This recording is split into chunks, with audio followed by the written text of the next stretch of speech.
Welcome back to the Data Science Hangout, everybody. If we haven't met, I'm Libby. I'm a data science community manager here at Posit.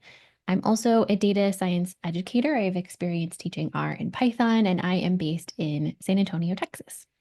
If you're not familiar with Posit, Posit builds enterprise solutions, open source tools for people to do data science with R and Python. We're also the company formerly known as RStudio. So if you've used RStudio, you have used Posit. We are known for things like the RStudio and Positron IDEs and package ecosystems like Shiny and the Tidyverse.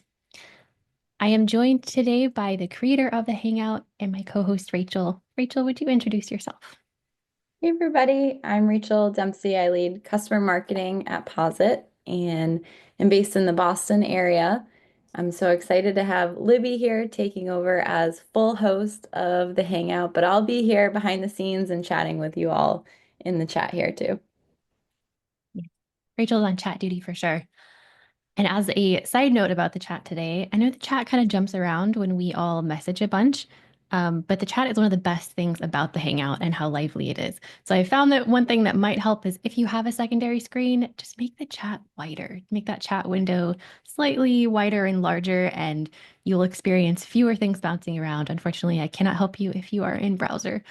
Um, all right. Well, the Hangout is our open space to hear what's going on in the world of data across different industries, chat about data science leadership, and really just connect with other people who are facing similar things to us. So we get together every Thursday, same time, same place here on Zoom, and make sure that you have it on your calendar for 12 p.m. Eastern Time. If you're watching this on YouTube and you want to join us in the future live, there's going to be details right in the description box below to add it to your calendar really easily. I want to say thank you to everybody who has made this the friendly and welcoming space that it is today. We are all really dedicated to keeping it that way. So if you have feedback about your experience, good stuff, bad stuff, we want to hear from you. And there's going to be a survey that pops up in Zoom afterwards. It'll just pop up in your browser. You can also always find us on LinkedIn or Blue Sky. At the Hangout, we love hearing from you live, and it doesn't matter what your years of experience are, your title, your industry, what languages you use or do not use as far as coding. And we really encourage you to hang out in the chat with each other, introduce yourself, say hello, include your role, where you're based, what you do for fun, and feel free to share like your LinkedIn profile, your website, and any roles that you are either looking for or hiring for so that we can help connect people in the community to opportunities. There are 3 ways to jump in and ask questions today, or to just share your own experience if you've got something to add on. That is also something we love to hear. You can raise your hand in Zoom and we can call on you to jump in. If you do that, it's great to have your camera on so that we can see who you are and have your real name as your name in Zoom. You can also put questions in the chat. And if you can't ask right now because your mic is broken or you're in a loud cafe, feel free to put an asterisk next to it and we can read it for you. But there's also a Slido where you can ask questions anonymously.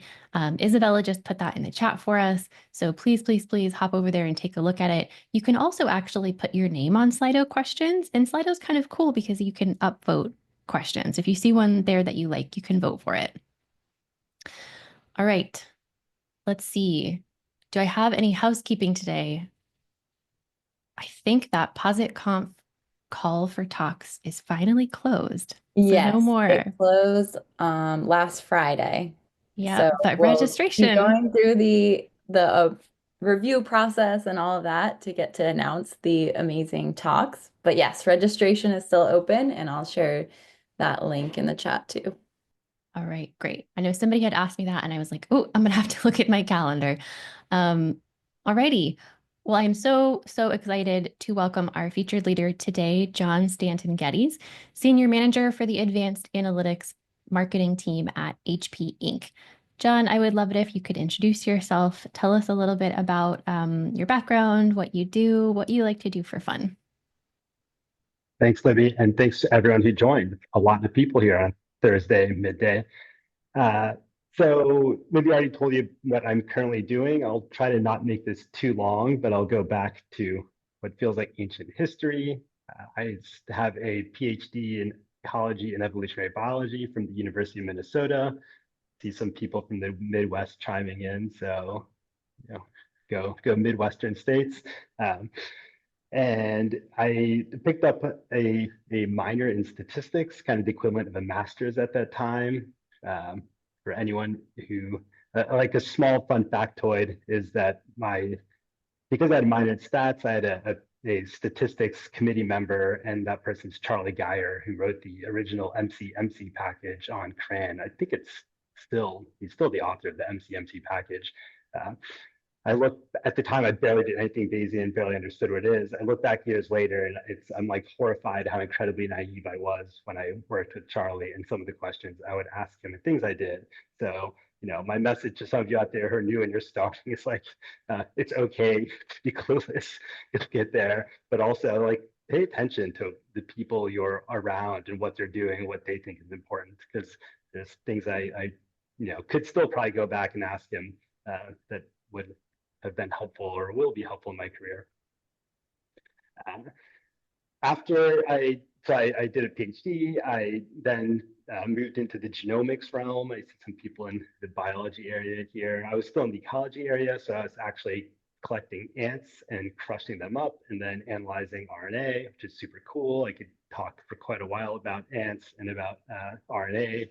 And but eventually I found myself moving away from academia, and I landed in a data science position at a small company called dealer.com that did digital marketing for automotive dealerships in Burlington, Vermont, which is where, for those who are just joining, which is where I'm based now. The company, I joked that I got a crash course MBA. So I came into what was kind of a late stage startup. They had been acquired once.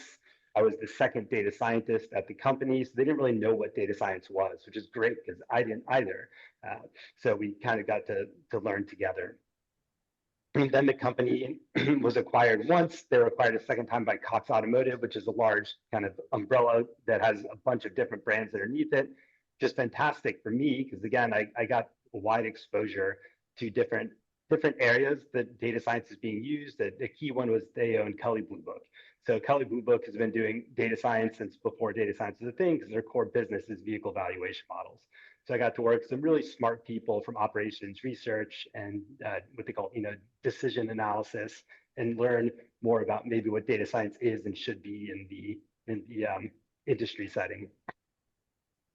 I was there for a number of years and worked on a wide range of projects. Again, it's kind of fun about a company that size. I got to do things like building recommendation engines for vehicle recommendation engines for Auto Trader. Also got to be involved in some of the vehicle valuation work, as well as in the digital marketing space. That was a core part of the dealer.com business and Auto Trader. So I have strong opinions about paid search and Google and those types of things. That experience eventually led me to, when I looked for other alternatives, moving to HP, which is where I am now. Job transitions are good and challenging for many ways. One is that you have all this experience that you think is great. You're going to land somewhere, and then you get somewhere and you find out they're like, oh, all these things you think you knew are, only a small part of the picture. HP is huge, and the way they do marketing is very different. And there's a lot of traditional, believe it or not, that still happens. Not the majority anymore, but there's still a lot of traditional marketing, which is something I knew like nothing about. And this led me into the media mix modeling space. The timing also there was fortunate or coincidental. This is right for people who are in marketing or pay attention to this. A few weeks ago, Google released something called Meridian. Facebook has had their Robin package out for a few years. So there's a bunch of different frameworks out there for media mix modeling. And basically, we kind of had a head start by a year or two where we've been developing our own internal framework to do this. And that helps make decisions across the different 4P, right? Your product, your placement, your pricing, and your promotion levers at HP for our products. I think I'll stop there. All right. What about what you do for fun? Yeah, what I do for fun. So I have 3 kids, so I'll be at a hockey game tonight, which is fun until, hockey fans start yelling at the refs and each other. So I keep busy with them, the hockey game, swimming, they're very active. I myself, I'm in Vermont, so I love skiing. So I'll be off on vacation next week and I will be out skiing. I do a lot of downhill with my kids, but I personally prefer cross country skiing. And for those in the Northeast, I hope we have fantastic snow this year. So, Rachel, if you're in Boston, you should come up to Vermont and check out the snow we have. Uh, and in the warmer months of the year, I enjoy getting out on Lake Champlain, paddleboard or kayak as well as running. That's awesome. In fact, I know that Rachel was just in Vermont. I Nice. was just at Stowe last weekend Oh, and they got fantastic. so much snow. That's Cold, awesome. but snowy.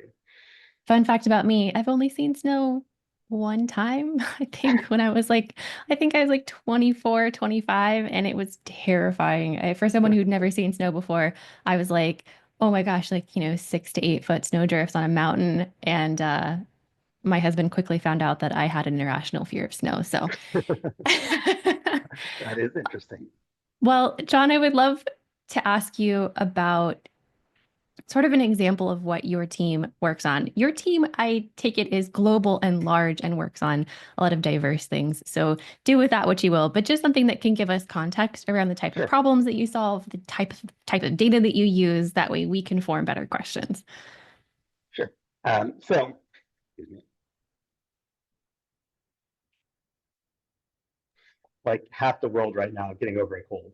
Uh, so my team, as you said, we are a global team, so we support marketing across HP globally. And so we have people, the team's mostly in Europe and the Americas. So there's people in Romania, Switzerland, France, Spain, UK, the US, Mexico, and Colombia. Not, I should say, not all those directly on my team, but across our group. Uh, Within our group, the digital marketing returns and analytics team, we focus on a number of different areas. As I mentioned, a core part of what we do is what we refer to as marketing valuation. So this is developing the media mix models that we have. And so we take in information on our investments across all our different activities, right? And this could be sponsorships. So HP made a large investment in F1 with Ferrari. So any Mhm. F1 fans out there, go Lewis Hamilton. I know nothing about M1, F1. There you go. I always joke about F1 scores and statistics when they talk about it, as well as Real Madrid. So that type of information, as well as like Google paid search, right? You're very low funnel capturing people on Google, but there's also TV, there's radio, there's connected TV, there's all sorts of different information out there. And don't forget, as I mentioned, there's also in-store activities, right? Walk into Mhm. a Best Buy and you're gonna see promotions there. So, you know, maybe jumping ahead, this data is extremely diverse, right? The data you get from an in-store placement and the data you get from Google are very different. So how do you build a model that effectively um, evaluates the performance of those dollars and then helps you make recommendations is a challenge, right? It's something that I was like, yeah, check, we can do this. And we're, years later, we're still tweaking and figuring out how to do this properly. Uh, because this is complicated, there's no one model that can actually solve this. So there's a whole part of the team that's focused on experimentation. So as I mentioned, like for in-store placements, right? We can take the advantage that either you just stagger when those are launched or you don't do them in some stores. So there's some natural experiments you can set up. You can turn your spend off on Google, right? There's lots of experimentation you can do. So we have a group that's focused on experimentation. And then we also have a group that we call our algorithmic decisioning group. And they're like more in the weeds on some of the specific platforms like Amazon, right? Uh, Amazon is becoming a huge player in the advertising space. And something else I'm sure we could have an interesting discussion about on consumer experience and what this means for the future of retail and Amazon.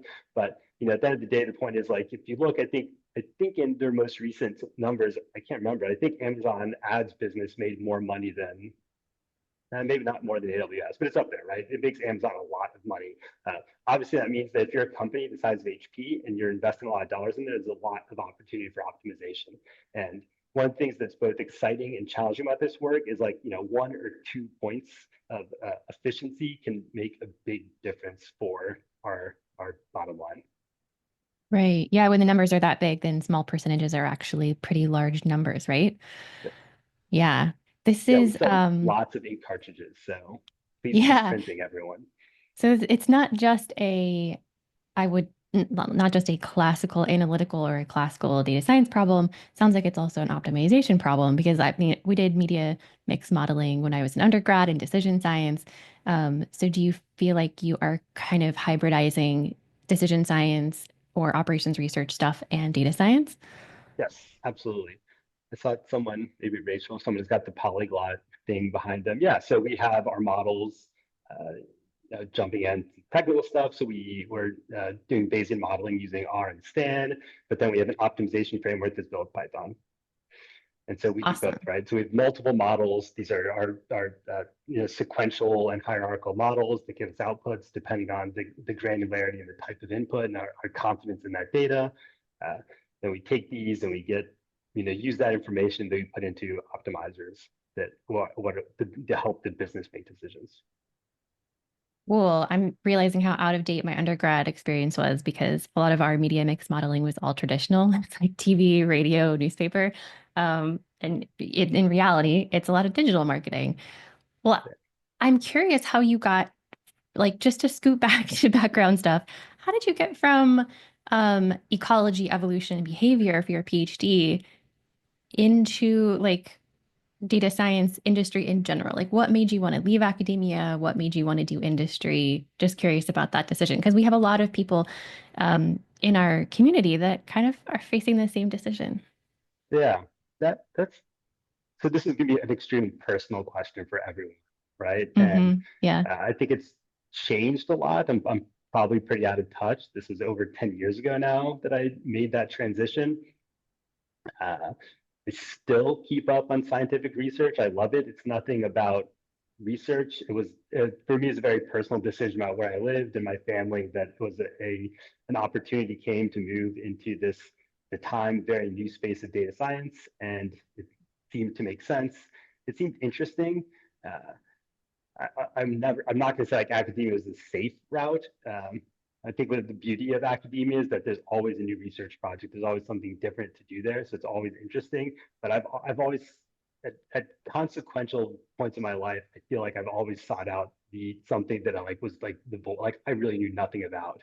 Uh, and I don't consider myself a risk taker, but I look back and I'm like, okay, when I had these, options to continue what I'm doing or like jump over to HP and try to build media mix modeling frameworks before things like Iridian existed, and now it seems much easier than where we are. Um, I take those decisions, and so I think that's part of it is looking for a challenge, constantly challenging myself, and part of it is just that I was living in a place that I liked, and I had young kids, and academia is not terribly supportive of those uh, priorities. Right. Yeah, no, that's very valid. A lot of academics end up having to move a lot in order to find jobs or stay employed, and I think that's a consideration a lot of people are making. Well, how did you gain experience in marketing then? If you went from where you were to marketing, granted, there's tons of behavioral aspects of marketing, Yeah, right? Um, but knowing that you use econometrics and Bayesian modeling, like how did you sort of make that jump? yeah, I got super lucky, and it's interesting how things have changed. I have remote work, right? I have a remote team. There's really great benefits of that. I think the downsides, when I look back, it would be hard for me to get hired into the role I was today because there's a much wider pool you can look for. Uh, a big shout out to the Posit Hangout. There used to be our user groups. Maybe they still exist somewhat, and RStudio and now Posit did support those. And was one in Burlington. Um, it was they're like Rug, right? The art user group on Meetup or maybe somewhere else. Yeah. Now I think there's like data science hangouts locally. There still is a somewhat active one in Burlington, Vermont, but there was a very small one uh, in Burlington, and I would attend that. They'd be like, and when I say small, like it was like 3 to 6 people often, and there's someone there who basically uh, he knew enough to understand that the methodology you're using, if you're in genomics or marketing, is very similar, right? You have an outcome that you want to model, you have a bunch of data, you have low signal to noise ratio, and he was basically able to give me a recommendation and a reference that got my foot in the door. And then, so I knew nothing about marketing when I started. I had to learn on the job, which when you're in an office in person, you can turn that around and ask people dumb questions very easily. That's a little harder to do now. Um, I think that's something probably is, not just this industry, but the whole world has to figure out about how do you help develop people, right? How do you find smart, talented people who don't have the experience you necessarily need and help get them to a place where they are helping at a job and that you're not putting all of it on everybody having the perfect background when they apply to your recruiting system.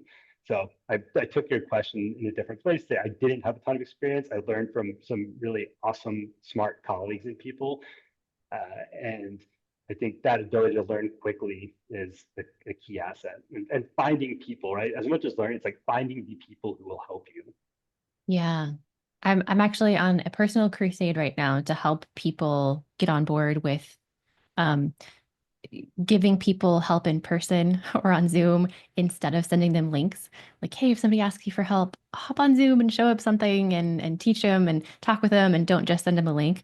I love to sort of get back to that a little bit, one-on-one engagement, the like shoulder tap of your friend who works next to you to ask them how to do something.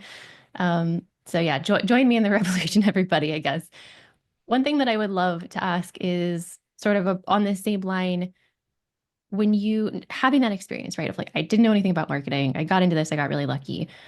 What makes a good marketing data science team then? Like, who do you look for when you're hiring? Do you look for somebody with deep marketing expertise who can also code a little bit and has a little bit of stats experience? Or do you look for somebody who with deep Bayesian modeling experience who maybe doesn't know anything about marketing but is very curious? Yeah. So it's a great question. And one I think the answer is rapidly changing to, which is both we talked about, like looking at the future and making choices that maybe go into the void. But and the just conversation a week or ago on the Hangout was about AI and AI tools, right? And uh, for those of you who worked with Stan or anything like a relatively complicated frame, like it's hard, complicated. um, Copilot is actually really good at helping you with those things. And so the barrier to me on the coding side is starting to go down.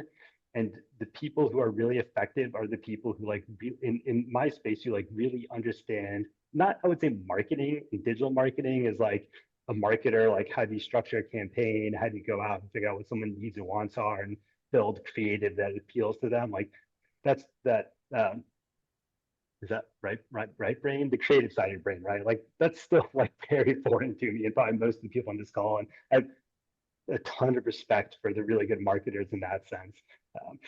But the still with like the marketing on the data side, right? If people who and the thing about this is it's so achievable, right? You're asking how do you get there? Like Google and Amazon want you to spend money on their platforms. They have certifications and training. And if you have some like small side project or you're on a nonprofit for your kids' hockey, like go run a meta ad campaign, couple $100 just so you see like what is it like, what kind of data do you get, like this is something I did years ago, so you have some hands-on experience even if it's not on the job.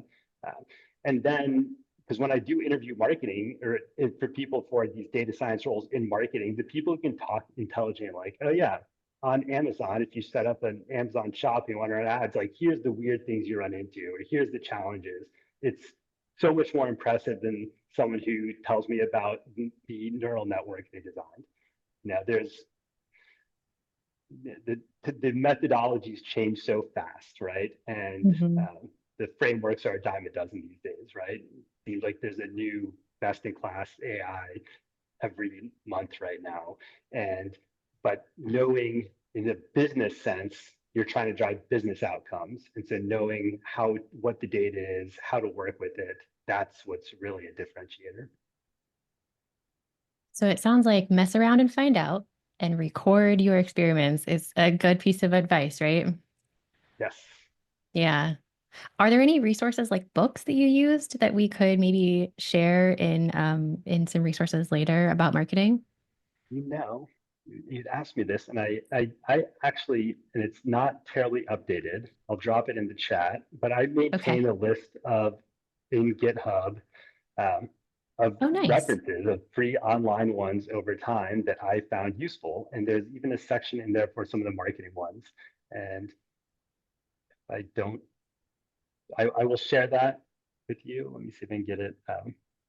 Awesome. Well, if you don't have time now, you can always send it to me after. I You can found it. email it to me and I can share it with people. But I'll I think drop it in the another, chat and I'll email it to you. while we're talking about it, it's not a bad idea to go, if you don't have any experience with digital marketing at all, to go to someplace like SEMrush and just play Yeah, around because a lot of those websites give you the ability to just kind of put in any domain and look around at least some data. Here, let me put that in the chat as well. Um, because it's spelled funny. There you go, SEMrush. And there are other websites like that, right? That kind of give you a taste of that. So I wonder if there are any like considerations that you made when you were switching from data science, hardcore data science, because I think you were like a straight data scientist when you came out of academia, to moving into management. Because I think you've been in management for like 8 years now, right? for a while. Um, Consideration. So I'm an extremely supportive manager when I made the change, and I got encouraged to make the change. And so that made it easier. I would say finding someone who will support you, and that was a gradual. That it wasn't like a hard change. I think you described it like a player manager, where I did like 50%. I had my own projects. I was still doing technical work for quite a while. I still sometimes get hands-on involved, which is arguably a bad thing, but I like to be somewhat aware of what's happening.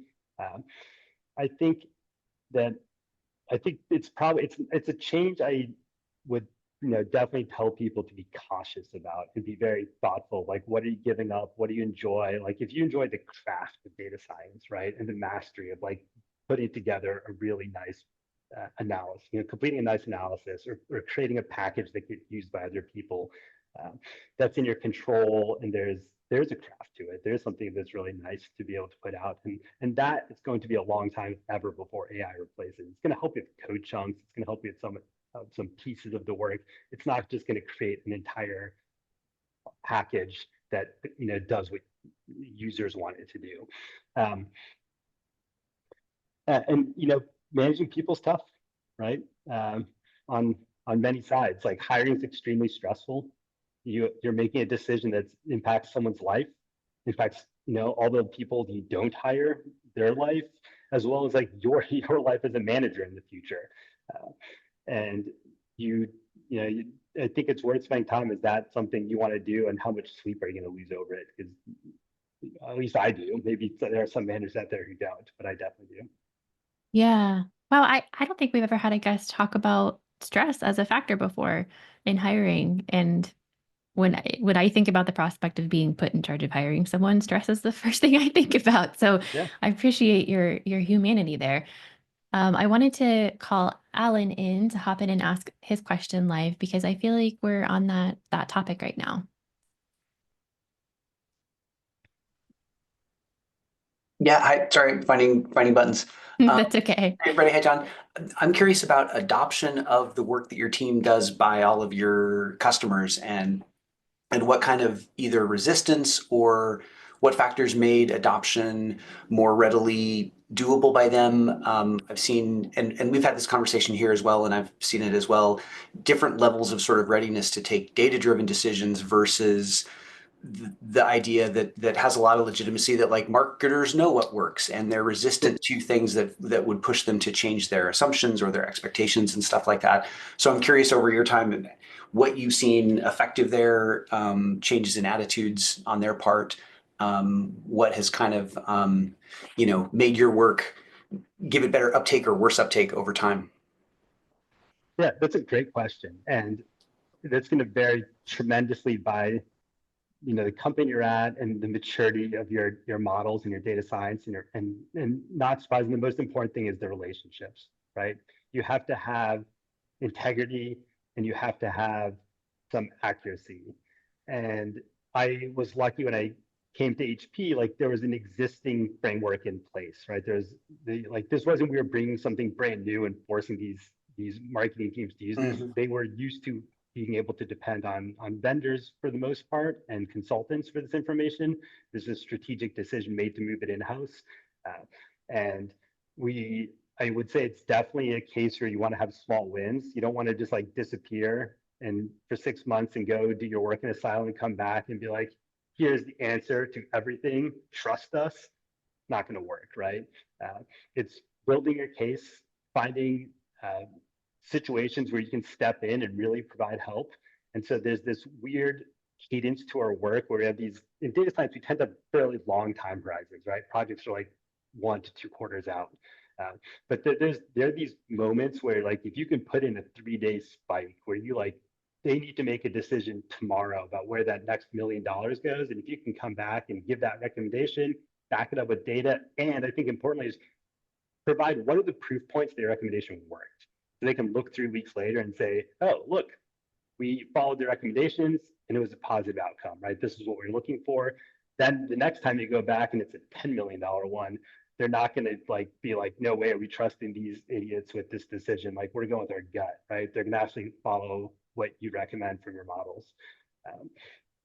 As I mentioned, we do experimentation, so it's both, right? You have models. You can also we try to always set something up. Like if we're making a big change or big bet, we frame it like, hey, here's the best knowledge we have and our best recommendation, but we should also do an experiment to validate what we're saying here, right? The trust but verify mentality. And I think it helps to work with data-driven people. It helps to work with people, find those people who want to be data driven and want to work with you. It's not true everywhere. And if you're in that situation, that's tough. Right. Yeah. Thank you. Thanks, Alan. And thanks, John.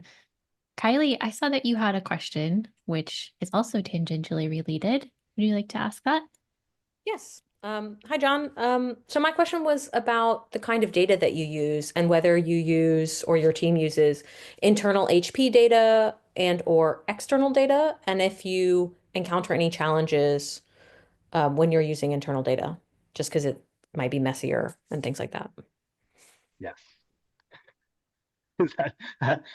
So all of the above. We have obviously a lot of internal data. We have data that is external that we get a number of sources. The best data, not surprising, they didn't pay for, right? Because then there's someone who's providing a value-add data service, so they have a vested interest in making it really good quality data. So in the order of what I find the problems with data, the best data is you're paid for from someone else. After that, it's probably the data you go out and like pull from public places, right? Like the Fred, if you're in the US, and World Bank, that type of data, weather data. We don't use a lot of weather data, but in other fields you might have that. And then when you get down to internal data from I won't name any teams, but there's teams that manage everything out of Excel and Windows 10. That's your worst data. Oh God. Yeah, definitely. I have a quick follow-up question. How do you vet data that you buy? So like if you are making a big investment in data that is proprietary to somebody else, and you don't have all of it to like look at and tell whether or not it's actually going to be beneficial for you as feature data for what you care about. Yeah, how does that work? That's a good question. I think some of it is that there are large, well-known vendors out there that we Okay. work with, and I think there is some benefit that if they're one of the big data vendors, there's this pretty good trust that they know what they're doing. They themselves will provide some validation or some information about the data, but I don't know if I have a good answer to that more broadly. That's okay. Maybe nobody does. Just a curiosity, because I think that that's a big investment. Like I know that it's a large ticket item sometimes, right? Just acquiring your data. It definitely can be. I guess I'd say like once you start putting it into your models and working with it, you learn pretty quickly when you try to use it. And so we have data vendors and relationships that we didn't continue because 6 months and many dollars later, you get to a point where you're like, okay, not really seeing any value here. Awesome. Yeah. So just an iteration process. Cool. Well, I saw a question from Santiago come in. It has an asterisk, so I'm going to read it. And Santiago says, half my career was spent in marketing, and he loved it. And he's been reading that companies are sort of adjusting their strategies to account for AI. For example, ensuring that the content on their website is easily digested by agentic AI, right? Like, so instead of being manageable for a human person to read and digest, digestible for agentic AI, so that it can navigate their website. So he was curious to hear your thoughts on how AI is going to affect marketing. Too soon to say. Uh, it's like it changes so fast. To some extent, you're thinking like there's always been search engine optimization, right? So you could argue this has already been happening for years, right? People are putting in keywords and doing things on their websites to improve their SEO, right? You're trying to reverse engineer Google's search algorithm to get up there, right? You could argue that that was um, a very simple AI. And then today, right, when you look at things like, that people, I did hear statistics on, people under 20, what percent of them, if they go to get a new product, if they're just going to Gemini or ChatGPT and saying, what laptop should I buy? It's already astoundingly high. So it absolutely will impact how marketing occurs and what's done. I think the big players there don't fully know what to do yet.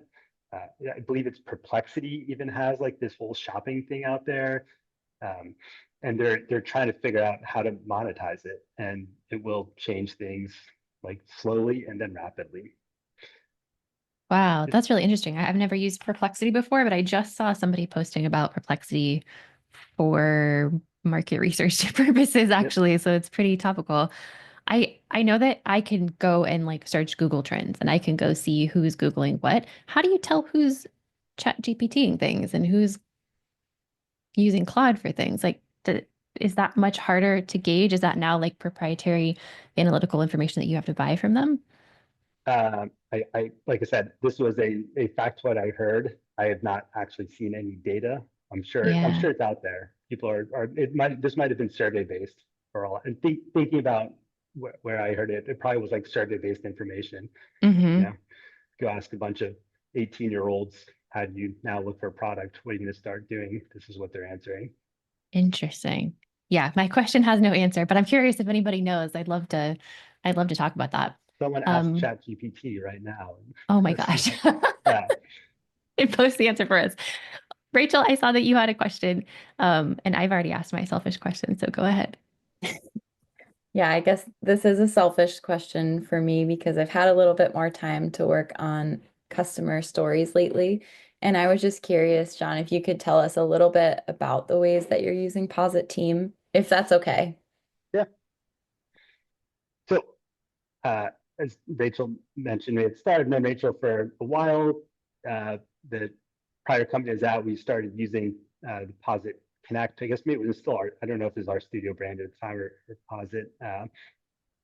So I think we're pretty early adopters of it, and it is an invaluable tool. So specifically the Connect platform, uh, as a data science team, the biggest challenge you have, in my opinion, actually isn't the R squared on your model. It's not, we spend lots of time talking about data, but those are solvable problems when you have time, smart people, and money.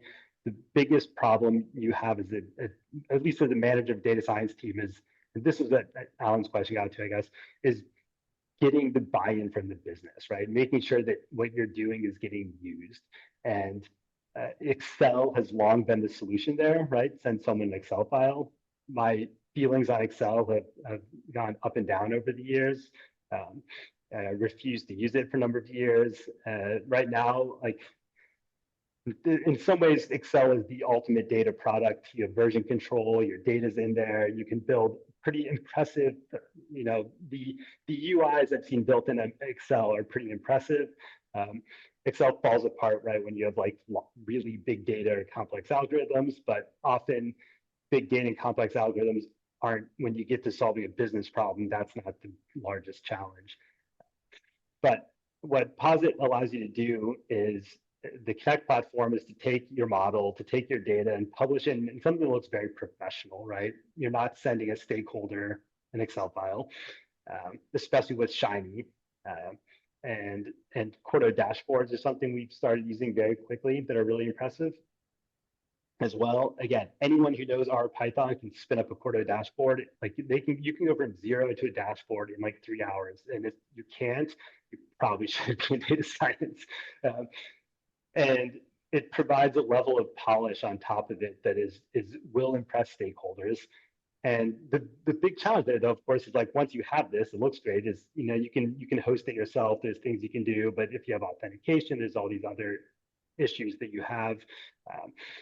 How do you get it out there, right? And they prompt the Excel files. You send an Excel file, and then you find out there's a bug in your formula. You can't fix it, right? If you have a dashboard you've published, you can always change it and fix it, so you don't have to like urgently resend everyone. Don't use the last Excel. Use version 2.3 Excel, and people don't remember which one. And so that's why having this publication platform is so valuable, right? It centralizes what we do. We have a place we can publish both like what we call our technical reports. So we have like really detailed.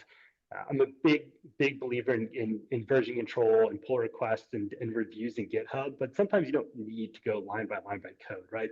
There's a question about like, let me look at a table with the summary of the data, how many SKUs, how many dollars are spent, how many unit sales, and then an output, like some model output, some charts, right? That's what you need. And again, you can look at rendered markdown files in GitHub, but it's really nice to be able to have that information in Connect. And then again, if you authenticate with your company's authentication, you can share with specific people. And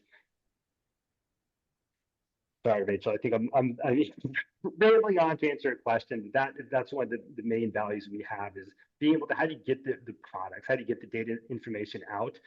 There's other ways you can do this, right? There's MLOps teams, there's Power BI. I want to say there's Tableau. There's lots of ways you can do this, but a lot of those either create external dependencies or has limitations at some point. And Connect, at least for a relatively skilled and mature data science team, solves a lot of those problems.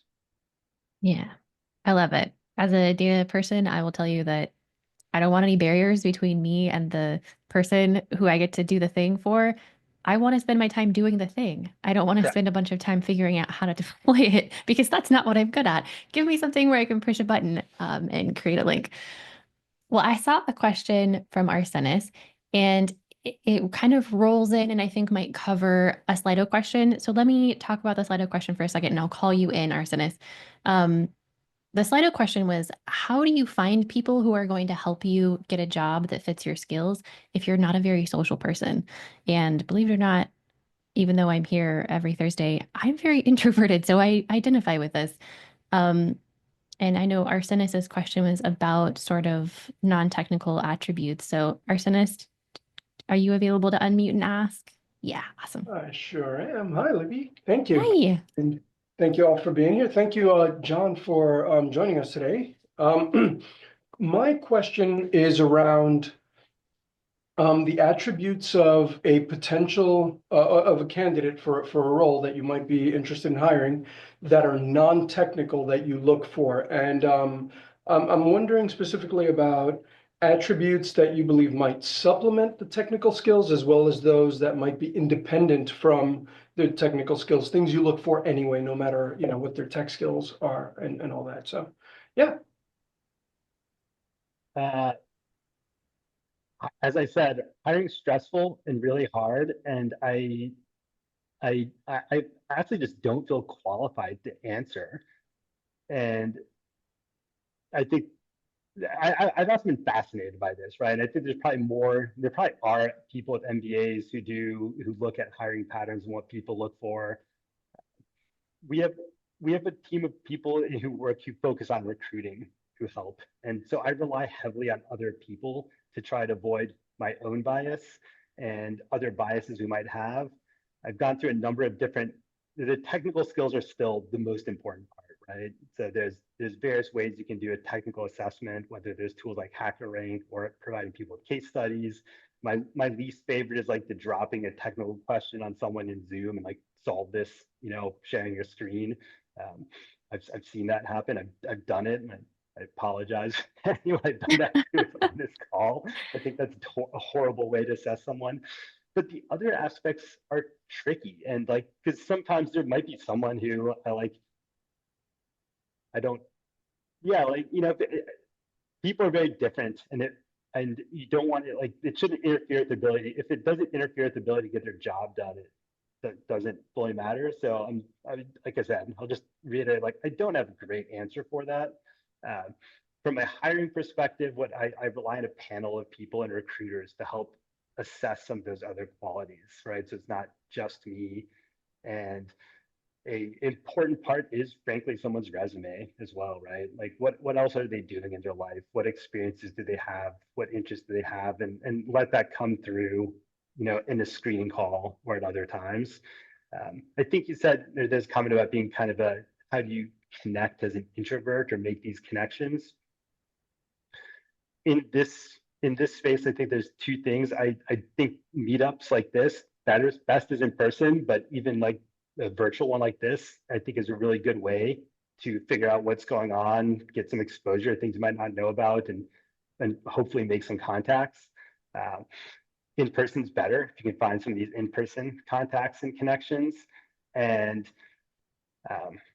and then I think side projects. I think like those are undervaluated. Any artist you talk to is going to have their photographer is going to have their portfolio online, or an artist is going to have some information about their art online. So if you're really looking for that change and you've got some time, like invest in your side projects and put those on GitHub or get that out there in such a way.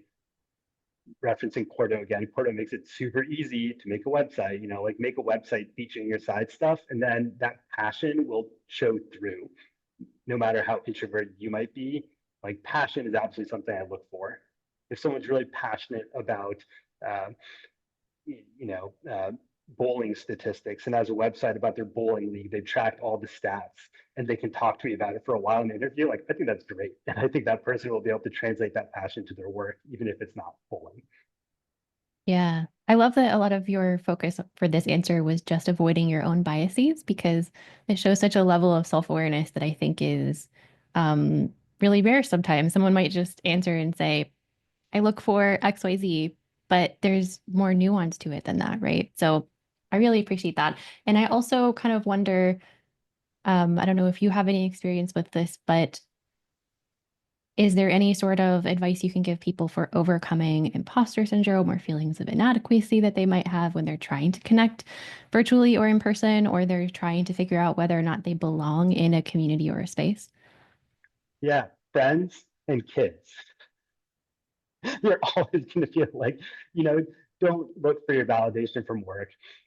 Like friends, family, and kids are where I get my validation. At work, I just show up to do the job to the best I can. Yeah. I think that my only advice there is maybe realize that imposter syndrome is not a personal failing, but realize that it's probably just a reasonable response to your experiences in your life and seeing a lack of representation of yourself maybe in Yeah, certain spaces. And so if you can be brave and enter those spaces, you'll know that you're providing representation for other people who are like you, and maybe that can give you some courage. All right, that's a we have 10 great minutes answer. left. Oh, thank you.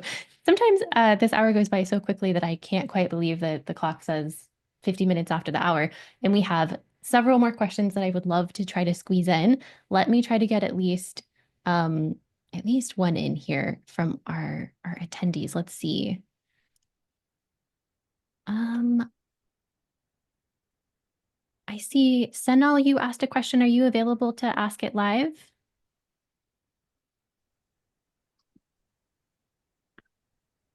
Yeah, There we sure. go. Yeah, thank you so much. Yeah, sorry. I live in Annapolis. It's super cold day today, so I bundled up. And John, thank you so much for the talk. It's super engaging. I moved to data science from digital marketing agency, and it's like they've done all those Google ads and Microsoft ads and all of those things. There is a huge drive at this moment. data privacy, especially in European Union and cookieless browsers and is cookie consent and so on. And most of the digital marketing initiative heavily relying on cookies. I just wanted to pick your brain, like what's your future expectation regarding user trackings? And it's gonna be new technologies coming up to replace the cookies, or how the advertisers will take a better understanding and capturing the quality data from the users. Yeah, so that's a tough question to answer in a few minutes. You're right? These privacy regulations are coming in, and because HP is global, a lot of business in the EU um, we're very forward focused on this, right? So they're trying to avoid, even if there's things that are still legal in parts of the United States, trying to avoid those things. Think kind of so from a technology perspective, there's a lot of stuff out there. If you look at like LiveRamp, they have their ID resolution, their network. Clean rooms are this newfangled technology that's getting dangled out there. So they're privacy compliant. And so Google has their ads data hub clean room technology. I can't remember what Meta calls their clean room. Amazon's got a clean room. So there's lots of clean room technology out there. I'm going to give I'm a little bit of a cynic, so right. So I'm not saying I'm often wrong about things too, but like my grandfather, I have to get a family reference in, right? He was a very avid fisherman, and I remember one time he made a statement that stuck with me for many years, which is the fishing lure has to catch two suckers, and the first one has to walk into the bait shop, and that's what I feel about a lot of these technologies, right? Like, who are they selling these technologies to? It's marketers, it's data people like, oh, if I just have this ID resolution, I can perfectly track my audience. But like a lot of these things, like, do they actually work or not? Are they providing incremental value? We don't know. We want to think they do. So we set up experiments, we run models that show us like, hey, Amazon ads have this great incrementality and this super high ROAS. But if someone's on Amazon, they're already in market. They've already typed in, searched fishing lure. So were they going to buy if you ran the ad or not anyway? Amazon's not going to make it easy for you to figure that out because you're paying them money for that ad slot. So I don't know what the future there is. And perfect targeting, I think, often actually just captures someone who's already super low in the funnel. They already made a purchase decision. And maybe you're capturing them at that decision point. They're like flip-flopping between two brands and you're capturing them. So to try to close my rambling answer here, right back to my evolution days, I also think of like levels of selection. So if you are a retailer and there's two shoe stores on the street next to each other, that ad to draw the person into your store is super valuable, right? Because otherwise they go to the other store and you get zero. But if you're a brand, if you're Ford, Coca-Cola, or HP, you don't necessarily care. You do a little bit, maybe there's different margins, but which store it sells, as long as they're buying your product. So some of these like very, targeting audience-based marketing methodology, I'm not convinced that the technology is doing what we think it's doing. I love that answer. I kind of added my own perspective in the chat too, is like more and more people are using ad blockers and VPNs just by default. So how do you even know that you're seeing all the people who are on your site or what they're clicking and when? And it's hard to know. So just a big moving target. This has been such an interesting conversation. I want to capture our last 5 minutes to ask you just a little bit of career advice. Like, what's a piece of career advice that you have found really helpful for you or that you have given out to others? Yeah, so I think I partially gave one earlier, but let's reinforce it, which is in business, I remember heard someone talk about like adjacencies, right? Like a business strategist always look like, what's that adjacent space to move into? So if you're 3M, you had Scotch tape and then they have Scotch Guard and all these Scotch things, right? So as an individual, you should do that as well. You ask about when I moved from academia to being a data scientist, like I somewhat joke, but I think it probably a little bit seriously. Like the thing that nailed me the interview was knowing how to use GitHub and version control, because I was at a company that had one data scientist, bunch of software engineers, and like I was the person that showed up. It's like, oh yeah, version control. I know how to use this thing. And so like it became this common parlance for us. It was not used in academia heavily at all. Maybe it is now more so in labs. At the time it wasn't. I used it because I like majorly screwed up an analysis and I couldn't recreate some code. And so I was like, how do I prevent this, mistake from happening? And so I found this thing I could use, and it took a little work and it's a little bit weird, but like, was my postdoc advisor happy that I spent probably more time than I want to admit learning how to use it? If he knew it, probably not, but it benefited me down the road, right? So there are these things you can do. Today, frankly, it's probably playing with some of these different AI tools that are out there. Learning how to use something like Cordo. I saw some people are talking in the comments about it. Like, yeah, Cordo's amazing. Like, use it. Learn how to use that, even if it's not directly relevant to what you're doing. So I think like learning those adjacent skills to what you're doing and keeping out of the space. The personal connections, meeting people, figuring out what else is out there is still invaluable. I did see some research about like what % of jobs come through recommendations. So building those networks is really important. And you can do this today with LinkedIn and online and some, referencing back to what I said earlier, you can do that. And, and I'll finish like those passion projects, like find those things you're excited about that you can work on. Yeah, and join the data science hangout and come hang out with people in the chat, introduce yourself. And my biggest suggestion is to go find the people that you are connecting with in the chat here on LinkedIn and actually message them and talk to them and ask them questions. Get together on Zoom. There are so many people that I'm looking at on this call that I've met on Zoom just before before I even hosted the hangout. So go do that. All right. Well, I'm so excited that everybody joined us today. Thank you so much for hanging out with us. Thank you so much to John for sharing all of your experience with us, to Rachel and the crew behind the scenes. And I wanted to let everybody know that next week we're going to have Blake Abinante, hopefully, Blake, I'm saying your name right, Director of Analytics and Data Science at Suffolk Construction. So join us next week, same time, same place. Have a wonderful day, everybody. Bye.